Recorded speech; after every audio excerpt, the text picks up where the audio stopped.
Bir neçə gün bundan öncə Sumqayıt şəhər Hacı Zeynalabdin qəsəbəsi Xəzrə 2 yaşayış massivində 9 uşaqlı ailədə 6 uşaq dəm qazından boğularaq xəstəxanaya yerləşdirilmişdi və müəyyən bir vaxtdan sonra onlar evə buraxılmışdılar və uşaqlar özlərini yaxşı hiss etmədiyi üçün dərhal yenidən həmin uşaqlar xəstəxanaya aparılmışdı və bugün səhər saatlarında əldə etdiyimiz məlumata görə həmin uşaqlardan 2 yaşlısı Gülcənnət Cəbrailova dünyasını dəyişib.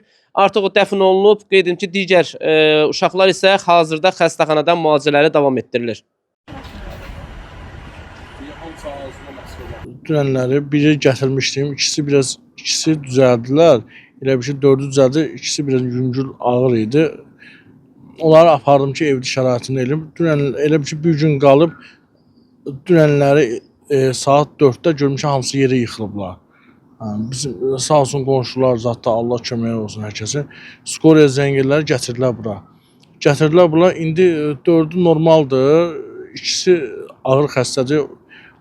Cəbrailova Ayşə və Cəbrailova Gülcənnət idi. Təəssüf ki, Gülcənnət saat 5-də zəngirlərdə ki, Gülcənnət dünyasını dəyişib. Xahiş edirəm gələrdiniz. İndi bastırmışam, yarım saat deyil. Obisi də Cəbrailova Ayşə ağır qalır. Onlar vəziyyəti elə olduğu halda evə niyə aparmısınız? Mən dedim ki, ev şəraitində gözləri açıldı, danışdılar. Dedim, ev şəraitində müalicə eləyim. Ona görə ki, ana burada qala bilmir. Evdə də ondan qabaqda evdə 3 dənə uşaq var. Körpə uşaqlar var, 6 aylıq uşaqlar var. Dedim ki, orada heç kimim olmadığımızda, qohum əqrəbamız olduğuna heç kimimiz yoxdur ki, mən orada uşaqlara baxa bilim. Uşaqları da elə dedim ki, bir dəfəlik hamısını bir yerdə baxaq. Vəziyyət pis olduğu elə gətirdik, da dünyasını dəyişdi. İndi necədir uşaqlarınız? 4-ü normaldır, 4-ü də belə orta. Ancaq bir əzi var, 6 yaşı var, o ağır qalır, kimi qalır. Bu uşaqlar xəstəxanadan buraxılanda yaxşı idilər. Gəldim, baxdım, oturdum yanlarında, hamısı ilə dedik, güldük, danışdıq, yaxşı idilər.